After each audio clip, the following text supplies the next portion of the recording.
nga yung huling tournament na sasalihan ni Kyle dahil magpapasukan na nga talaga sila. Abay, napaka-sweet nga dito. Paano ba naman kasi bigla na nga lang talaga kaming kinis ng daddy niya. Mabilis lang din talaga naman kaming makakarating doon dahil malapit lang din naman talaga sa amin to. Bago nga talaga yung tournament na to, meron pa nga dapat talaga kaming pupuntahan. Pero hindi nga din talaga nakapunta si Kyle. Paano ba naman kasi aalis nga kami nung mga araw na yun. Nga sa isang sinalihan ni Kyle masyadong malayo kaya naman hindi din talaga kami nakapunta. Paano ba naman kasi gabi na nga daw magi-start yung laro nila. Pero ang maganda nga lang doon dahil yung half the payment nga ay binigay nga sa amin tapos meron pa nga jersey sila Kyle. Naging malungkot talaga nun si Kyle. Paano ba naman kasi wala nga din yung daddy niya doon dahil may inaasikaso kaya naman hindi kami pinayagan na kami nga lang dalawa ang mamasahe. Delikado nga daw kasi kapag kaming dalawa lang tapos anong oras na nga din talaga kami makakauwi no? Ang dami ko na naman nga chinika sa inyo. Nandito na nga pala kami. Nagpicture na nga sila ng partner niya. First time nga ni Kyle makakadoubles yung batang babae na to. Pagkakaalam ko, taga San Ildefonso nga sila. Ang tagal nga din talagang hindi nakapaglaro dito ni Kyle kaya gustong-gusto nga talaga niyang sumali dito sa tournament. Ang dami din kasi talaga naming mga pinupuntahan kaya madalang na nga lang din talagang makapaglaro si Kyle dahil magpapasukan na nga din kasi talaga. Nag-change court na nga sila dito at mas lamang nga yung kalaban nila. Dating nga namin dito,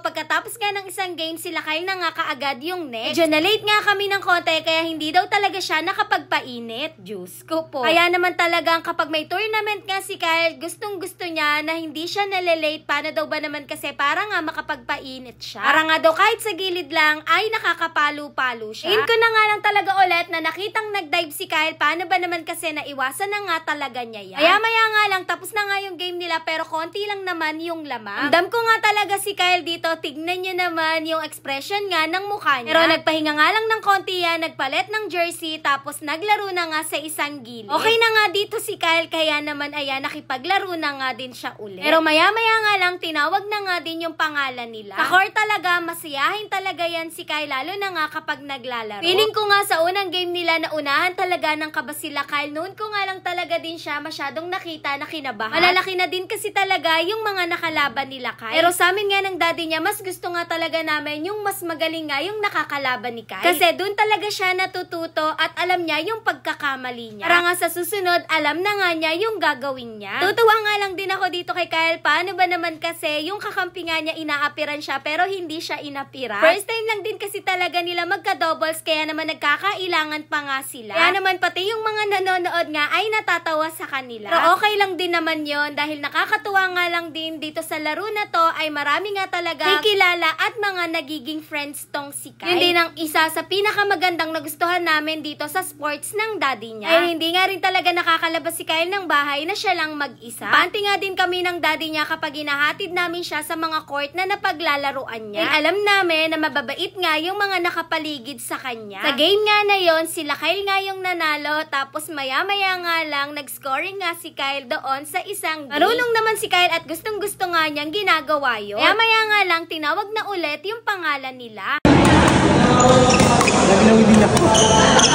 Pagod na, pagod na.